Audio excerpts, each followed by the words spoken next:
And so, ladies and gentlemen, to wrap up this episode this week, I have brought in some reinforcements. I need to know what is going on in the rap industry. So I called you know who, host of the 280 Plus podcast, my boy, my brother from another mother, Carlos, is here. Okay. We've got Los in the building, and he's here to break it all down. We go all the way back. We go all the way back to like early 2000s. We go all the way back to 2016, 2013, all the beefs, rap beef, the Drake history, the Pusha T, the Meek Mill. He breaks it all down. What's going to happen?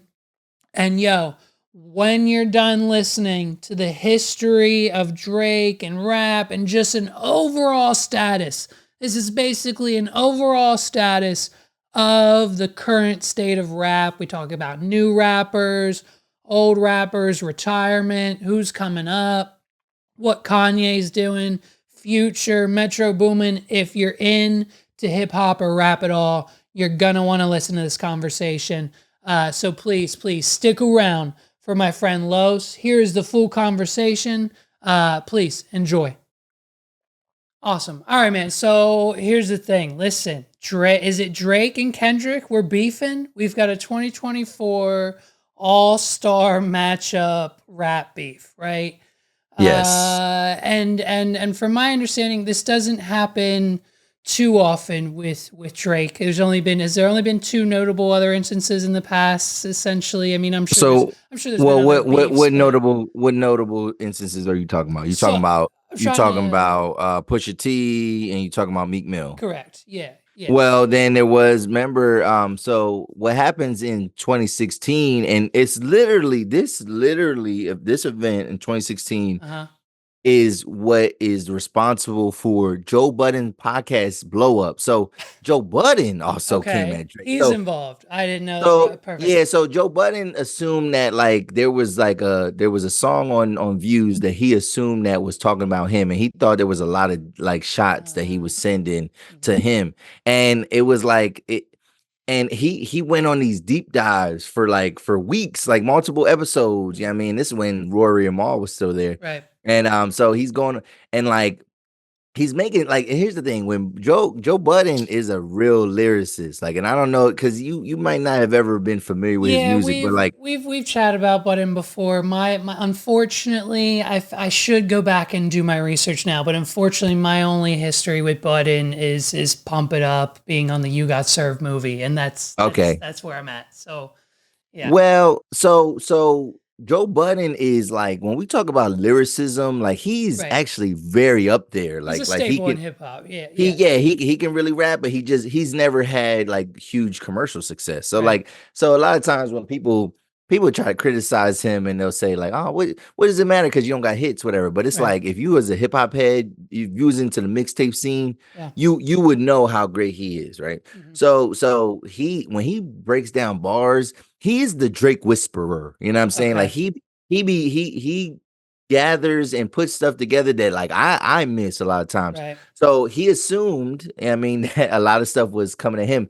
So then Drake, he did make a diss kind of to Joe Budden. So the song No Stylist, remember the song No Stylist? Yes. With French Montana? Yeah, that's a Joe Budden diss. Like, remember his pump it up. So that's a diss. Like, that's a diss. And basically, but he was just like, it was like, you a small fry. Whatever. Right. So yeah, that's the only other one for real. Like, so Joe Budden. And so then from my understanding, shortly after that, I thought it was 2017 was the Meek Mill beef, right? Well, matter of fact, Meek Mill is actually before that, because that's 2015. Like, 2015. because what it was weird, like Meek went on a weird rant about Drake, and then he was mad because Drake is on his album, and I think it was like it wasn't Wins and Losses, it was the one that had Check on it, whatever, right? So he's on the song Rico. He's on the song Rico. Yes, Drake was just on his album. Yes. So all of this was like.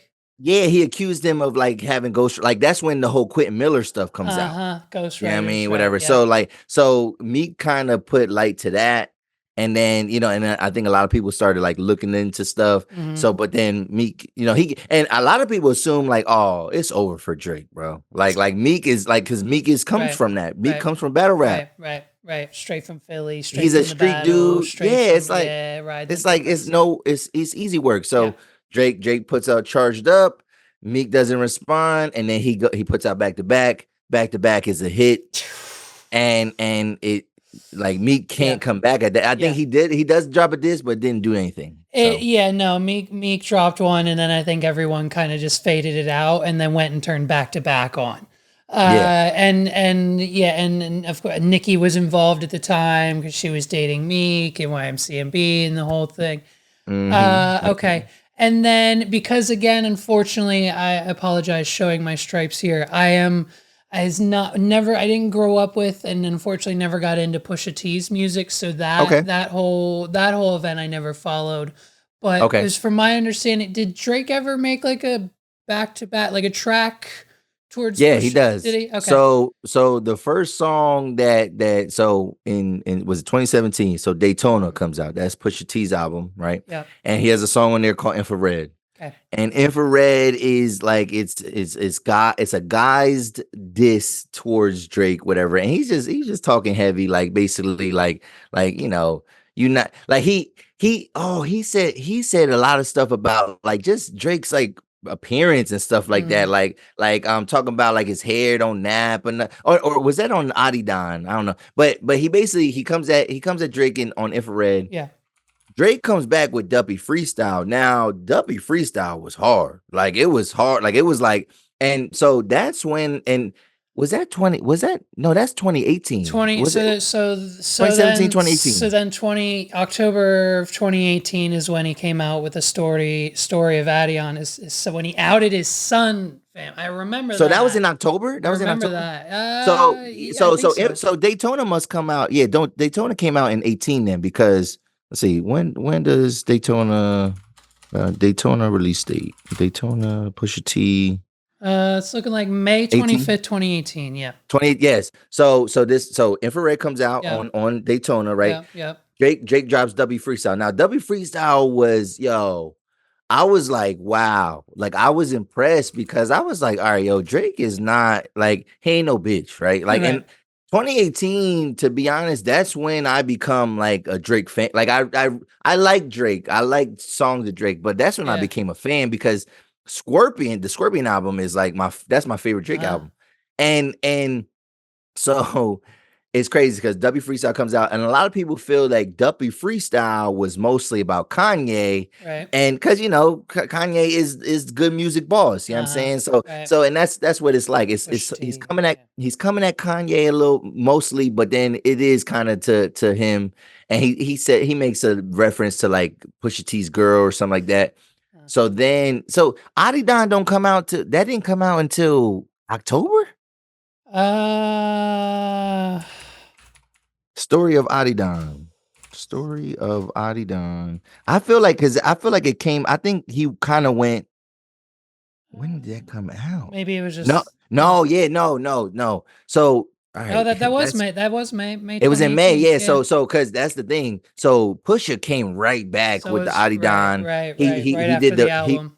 he exposed. I don't know where this picture comes from, but the blackface with Drake with the blackface, he exposed the son. So then in June, that's when Scorpion comes out, and Right. a lot of people say that Drake went back into the lab and he started to he kind of revises the album. Should have been done at May, right? It should have been done. So and people are thinking that's why it became a double disc. And so really a lot of that first half of the album is like it's really charged up bars like Mob Ties, the song Mob Ties. Yeah. People feel like that's like it's not a direct diss, but it's like yo, I'm sick of these niggas. Yeah. Sick of these niggas. Right. How's some help? You really, he was on one. So and I was convinced. I was like, yo, the Adidon. I was like, sometimes the second disc don't really count. You know what I mean? Sometimes you can only measure disc for disc. But I mean, did that is that a move that have we seen that before? Like the outing of the child, like that's deep. Is that deep? I felt like that was a personal kind of level type. Like, yeah, you can come at a guy's girl, you can say he can't sell tickets, but like outing a child, I don't know. I think if you are publicly, if you're really trying to like Yeah. keep your kid from the public eye, I think I mean it might seem a little bit foul, but at the same time, no, like it's a fair game though. It's Yeah. still fair game because he Yeah. didn't say nothing bad about his kid. He was talking about Drake. He was like, "Yo, like why you hiding your kid? Like what's wrong with you? Like because remember, there's rumors that he had a kid to an adult film actress. You know what I'm saying? At the So same time, so so it was like, so and that's why that might be why Drake is keeping it. And again, I don't know if I don't remember, I've never seen her in nothing or whatever. But so Drake is like, Drake never doesn't have a wife. Drake doesn't. right. He has side joint. He got chicks that he's just messing with. So I think for him, I think Drake has had a certain image, right? And Pusha T did a good job of like really Pushing back. chiseling that Yeah. chiseling at that. And then so Drake doesn't. I mean, you could say songs on Scorpion are kind of diss worthy, whatever, but there's no direct diss. But then Drake doesn't really respond with rap, right? Like with any bars. And he goes on to that LeBron James show. Like, remember he used to have that show on fucking HBO, and it's called The Shop. And Oh, then, yeah, they sit in the barber chairs. Yeah, yeah, yeah, yeah, yeah, yep, so yep, then yep. so He then kind of like addressed it there. I remember. Yeah. yeah, but he kind of sounded like he was bitching a little bit. Like he kind of sounded like he was just like, and it's funny because Rory just recently I saw him on like a clip of their podcast, Rory Mall, and he was saying like, yeah, he was like, well, Maul first says, well, Drake responding to Pusha T did more for Pusha T's career Yep. than anything, you know what Yep. I'm saying? And Right. then he was like, yeah, but like, and then Rory responded, he was like, yeah, but Drake, he still could have came back, and he was like, yeah, he basically goes on to LeBron's podcast, whatever, or the show, and he's like basically like, "Oh, these guys are too mean." And he was like, Maul started like mincing the words, like he said that, and I was like, no, well, he was like, yeah, like Drake addressed the fact that like, oh, it was wrong for him to out the kid. He addressed the fact that it was wrong for him to make this about his producer 40 because 40 was like sick or something like that. Like he was Yeah, the illness. Yeah, yeah, yeah. but it was like that's like it did seem corny of Drake. I mean, so that's why a lot of people say Drake lost. Like, I mean, like he took a L, but I don't feel like it didn't hurt Drake though. It didn't hurt him overall. Yeah. But like, if you talk about rap, it's like, well, he lost to Pusha T. He lost Yeah. to Pusha T. Yeah. So Okay. yeah. Okay. So I think it's like but then it's like, I don't know. It's Yeah. it's Okay. Okay. Okay. So no, It's that like a was wash. It's a wash to that's me. It's like so. exactly it's A lot of exactly what I people, needed to hear. yeah, a lot of Yeah. people feel that Jay-Z lost against Nas, but I don't think he lost. The Takeover is a better song, Not and Morris. then off and all overall, Jay-Z wins the war. Like he might have Right. won the battle. And that's where I'm at too. When it comes to the ones, especially with the artists that I might not be familiar with, or the beefs that I've never heard about, like I look at it as I have not heard Nas's name in any type of form or fashion in pop culture in the last 2 to 3 years, but I've sure enough as hell seen Jay-Z pop up Yeah, from time to time. yeah. So,